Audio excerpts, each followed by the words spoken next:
जय श्री राम। आइए आज सुनते हैं वो कहानी जिसमें महर्षि सोबरी के जब 150 पुत्र हो जाते हैं तो उन्हें कैसा महसूस होता है। जब महर्षि सोबरी ने देखा कि उनके 150 पुत्र हो गए, पुत्र पौत्र हो गए, तो वो उन सभी मनोरथों को देखने लगे कि क्या मेरी सभी इच्छाएं पूरी हो रही हैं। फिर उन्होंने सोचा और कहा, हो मेरे मुंह का कैसा विस्तार है। इन मनोरथों का तो लाखों वर्षों में भी अंत नहीं हो सकता। उनमें से यदि कुछ पूर्ण भी हो जाते हैं तो उसके स्थान पर अन्य नए मनोरथ उत्पन्न हो जाते हैं। मेरे पुत्र पैरों से चलने लगे, फिर वे युवा हुए, फिर उनका विवाह हुआ, उनकी संतान हुई, किंतु मेरा मन पोत्रों के पुत्र जन्म को भी देखना चाहता है। यदि मैंने ये भी देख लिया तो फिर मेरे मन में कोई दूसरा मनोरथ उठेगा, और यदि वह भी पूरा हो गया तो अन्य मनोरथ की उत्पत्ति को ही कौन रोक सकता है। मैंने अब भली प्रकार समझ लिया है कि मृत्यु होने तक मनोरथों की समाप्ति नहीं हो सकती, और मन में मनोरथ उत्पन्न होते रहते हैं जिसमें वह मन कभी परमार्थ में नहीं लग सकता।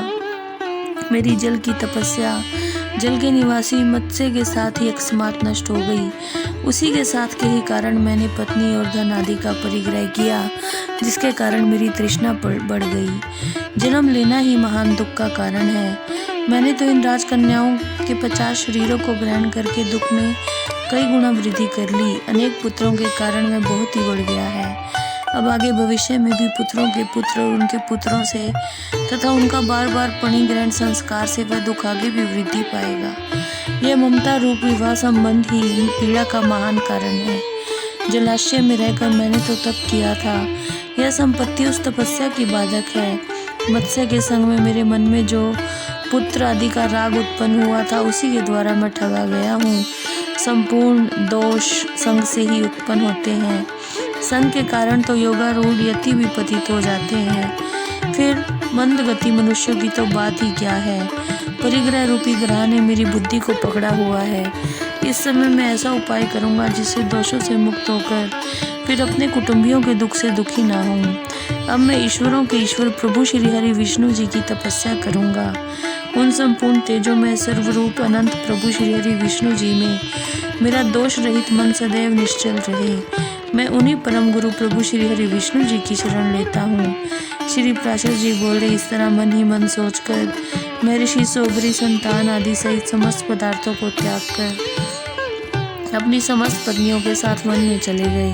वहाँ उन्होंने वानप्रस्थों के समस्त अनुष्ठानों को पूर्ण किया और सन्यासी हो गए। फिर प्रभु में आसक्त हो समस्त कर्मकलाप का त्याग कर परमात्मा परायण पुरुषों के अच्युत पद मोक्ष को प्राप्त किया। इस प्रकार राजा मानधाता की कन्याओं के विषय में मैंने इस चरित्र का वर्णन किया है।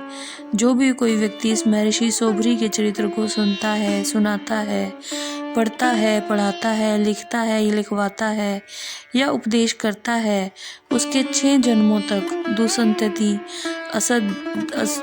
असद धर्म और वाणी तथा मन की कुमार्ग में रत किसी भी पदार्थ में ममता नहीं रहती। जय श्री राम।